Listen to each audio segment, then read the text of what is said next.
Now it's time to press buttons and talk with Manky and ProZD. Alright, Edgeworth, what are you so upset about? It is exactly as you say. Are you confessing to having participated in the smuggling? No, far from it. It's true that I was the one who signed off on that document. You can't use that as a fact alone to make your allegation of smuggling stick. There is no direct correlation after all. Look at this bubble, it's huge. All you have is my signature on a piece of paper. Really? All you did was sign it? Can you blow a bubble that big? Probably not. I neglected to check if the cargo had been loaded onto the plane properly. So, sorry about that. It seems that she's finally woken up. This is going to be one tough fight. Suppose, and this is just a supposition, even if I was involved in the smuggling, you can't throw the charge of murder on me just like that. Objection! If you were involved into smuggling, you would have a strong motive to kill. Agent Hicks was in the middle of an investigation regarding a smuggling ring. And just when he was about to close in, he's killed by a member of that ring. Well, did you ever stop to think that maybe Rhoda is the smuggling ring member? After all, unlike me, Rhoda has access to many things on this plane for work purposes. Bubbles at you. So perhaps there is some element of a setup at play in this case.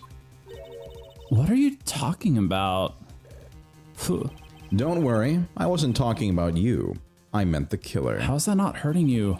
First it was myself, and now it's Ms. Tenero who's under the microscope. It's supposed to kill you. Seems to me that our killer is going to great lengths to pin this crime on anyone they can. You have no proof that Rhoda is being set up, or that she isn't. Actually, I believe that she was indeed the intended target from the very beginning. I believe that the plan was to push all of the blame for the crime onto her. And this evidence will prove my suspicions. Oh shit. This proves that the killer was out to frame Ms. Tenero from the very beginning. Probably the suitcase? Probably the suitcase, yeah. It's her fucking weird suitcase. Right. Take that in this weird suitcase. The killer could have hidden the body anywhere, and yet they chose the weird suitcase. Why is that? Perhaps it was to move the body up from the lower deck to the first floor. However, why go through the trouble to do so?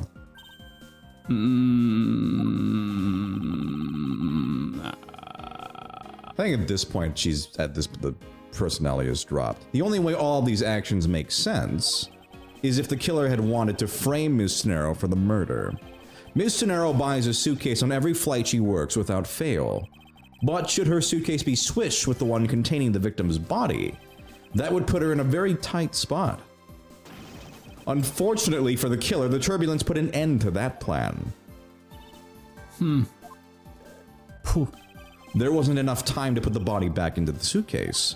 Ergo, they made do with whoever was at hand, adapted their plan, and tried to frame me as I lay unconscious on the floor from the turbulence. The killer then went to hide the suitcase in the in-flight shop, and brought the piggy bank back to the elevator in order to fabricate a false weapon. A lot of work for a fruitless endeavor, wouldn't you agree? Sounds like the killer had a tough time too, huh? I mean, why did the killer need to frame someone that badly anyway? That is because of the special circumstances surrounding this particular case. What special circumstance? What would that be? The need for the killer when the murder took place, where the murder took place, to frame who the murder someone. victim was. Oh, because he was Interpol and the secret, like they didn't want the... Would it be special... where? Because she's an employee on the... She's a... like... Oh, because she would... Because she had access to where it happened. Yeah, it has to be, I guess. Sounds The right. special circumstance is simply that the murder took place on a plane mid-flight. No matter which country, customs is quite strict in this day and age. So no matter what you do, the chances that the body will be found is very high. Therefore, there was no choice but to frame either Ms. Tenero or myself. Probably could have just done a Charlie Brown adult, you probably could have gotten away with it. Yeah. In other words, the only one who fits within the boundaries of the criminal's movements Probably convince them that they're guilty too. is not Ms. Tenero or myself, Remember, I did do it. but you, Ms. Camille, Only you and you alone could be the killer. And? Are you done already? I was about to fall asleep again. Anyway, let's be honest here. You don't have anything on me other than a whole lot of circumstantial evidence. Poison bubbles. Dodge. Blocko, I can see the outline of how the murder occurred, but I have no definitive evidence. Shit, he knows Blocko. And isn't there a piece of evidence that's still unaccounted for? Oh shit. Something that I still can't quite fit into the big picture. Oh jeez. Okay. Alright, there's a lot of evidence here. An evidence that we haven't accounted for? This. Have we not done anything with this? We don't know where this cell phone went. I don't have any actual evidence. I thought not. But that's because it went missing, and still is. So that means you can't use it. Missing? What do you mean by that? In the complex puzzle that is this case, there was one piece I kept getting stuck on, and that is the victim's cell phone. It is a long anime. Franziska, you were waiting at the airport for a phone call from Agent Hicks's cell phone. Or at least, that's what you told me. That's right. But Agent Hicks's cell phone could not be found at the crime scene. You mean the killer took the phone with him? Precisely. I suspect that if we were to find that phone, it would lead us to the killer. Ha ha ha, come on, get serious. Get serious! Get serious. If the victim fell to his death from that height, wouldn't his phone break as well? We won't know that until we try a little experiment, will we? LeBlanc, come here. Francisco, I'd like to ask for your assistance. You know the victim's phone number, do you not? Of course I do. I know everyone's phone number. You know everyone's phone number? Yeah, I can't back Anyway, but I'm going to call this one for now. Agent Hicks's phone. It's ringing from somewhere, sir. Can you do mine next? I hear it, detective. Now, where is it coming from? I only call one person a day. Probably... You have to wait till tomorrow. Try a suitcase, maybe? Oh, probably. It sounds like the phone is up in the flight attendant's room. Oh, well, then I guess we'll... We better hurry to the flight attendant's room, sir. Excuse me. Excuse me. Sorry. Pardon me. I'm done with this case. He could just I go just home. give up. I mean, it's not on me. It's still crazy to me. He could just go home. Like, he has no obligation. I'm horny for justice. The ringing's coming from somewhere in here, sir. Leave no stone unturned, Detective Gumshoe. We must find it. I don't see any stones in here. That's... I see a bed. A locker. I see a ladder. But it's not here, sir. There's a suitcase. Why do I have such a bad feeling about where we're going to find the phone? I wonder if it might be inside this suitcase. I don't hear any sounds coming from inside, sir. I don't suppose the culprit would have been so dumb as to try the same trick twice. The bed? The bed? It doesn't seem to be over here. Well, fuck me. Then let's look somewhere else, sir. Where is it? Where could it I think it gets louder as you... Oh, does it? Maybe. Wait. Is it this? Did it? The ring? Nope, we already did this. No, that's not the... Are these separate lockers? Oh, the ring is coming from in here, sir. Well, what? No, it can't be. This has gotta be the victim's cell phone. Just whose locker is this, sir? It's Ms. Tenero's. Oh, fuck. What? But I thought it was Cammy Mill who did it. I thought it was Mr. LeBlanc. You're way off. I thought it was one of the Charlie Brown adults, honestly. It could still be. Or might still be. I don't know what I did during that time. I Go away, out. Charlie Brown adult. But I'm so interested to see upstairs. But I wanna see. Rats. We wanna piss. Sorry guys, I tried. I'm just so curious what's going on down there. So, Mr. Edgeworth, how did it go? Where did you find the phone? I found it in the flight attendant's room. In Ms. Tenero's locker. Oh, Ms. Tenero's... What? But... Rhoda Tenero. I don't know anything about the phone. It wasn't me. It wasn't me. Ms. Von Karma, is it? I suggest you arrest Ms. Rhoda Tenero right away and shoot her in the head. Objection! Wait, I have a theory. This is related to the incident with the key card. When the killer went to steal the key card, they conveniently stashed the cell phone in Ms. Sonero's locker at the same time. Objection!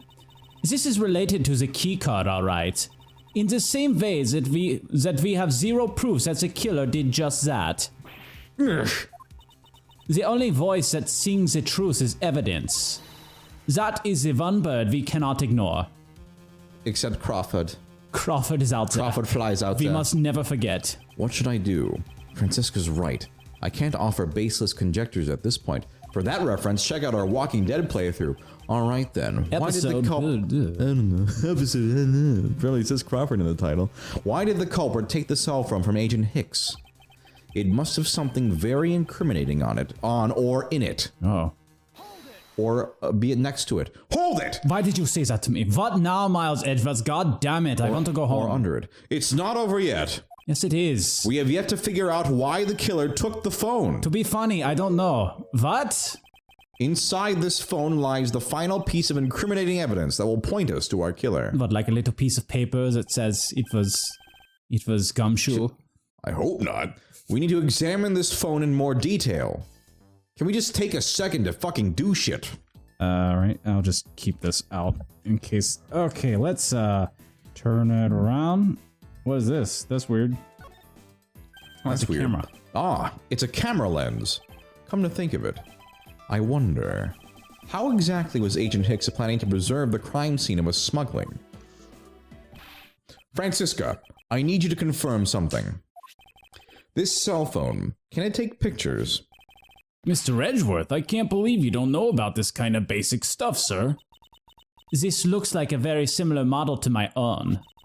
And mine can take photos just fine, even better, in fact, than that one. Not a competition. Do you think Agent Hicks could have taken some pictures with this? The resolution's like 5 times as big on mine. In particular, pictures as evidence for his smuggling case? And they have like 30 more gigabytes. And they have the live photo saying so you can kind of capture little moments? He doesn't have that. It's a bad phone. If so, I'd say there may be some very inconvenient photos in here for our killer smuggler. But the phone's all busted up, sir. Even a super prosecutor can't repair a broken phone. Ugh, I'll find a way. Don't you worry about that. May I go back to sleep now? Objection! The LCD screens on the inside and outside are broken, that's for sure. But that's also reason enough to believe that the killer wasn't able to erase the data. What? What do you mean by that, Franziska? Do any of you know how computers work? It looks like our killer isn't very familiar with electronics. This phone still rang when I called it, meaning that only the LCD screens are broken. It's possible that the photos are still there inside, waiting to be accessed, waiting to be freed. All we need to do is transfer the data onto my phone, which is like so much better. Franziska, your phone, if you please. Very well. It's transferring. Alright, displaying it now. Look how much higher the resolution is on mine. That is pretty good. You can see like 500 pixels DPI. The resolution. This is... I should get one of these. Oh yeah, well you can't. It's the most expensive. You can't afford it. Agent Hicks was most certainly trying to obtain some evidence for his smuggling case. What do you mean the most expensive? Like it's the most expensive phone ever created? Yeah. You're just saying things. Hey, the olive red's nowhere in this pic, sir. But this has no meaning as a piece of evidence in this murder case, right? Ouch, she's right. There's not much we can find out from this about Agent Hicks's killer, sir. Oh yeah. Is this it? Is this the end? Is there really nothing in this photo that we can use? Okay. It's kind of hard to see. Yeah, bed sheets. We have A3. What do we have to compare this to? Well, we have the cargo picture. We have this photo. Okay. Oh, there's the bed sheets. Okay. So those are both in.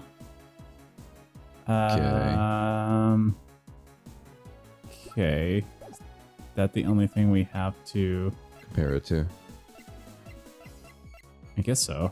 All right. So look at the photo. Okay. So we got. So we got the bed sheet. Oh, we can examine.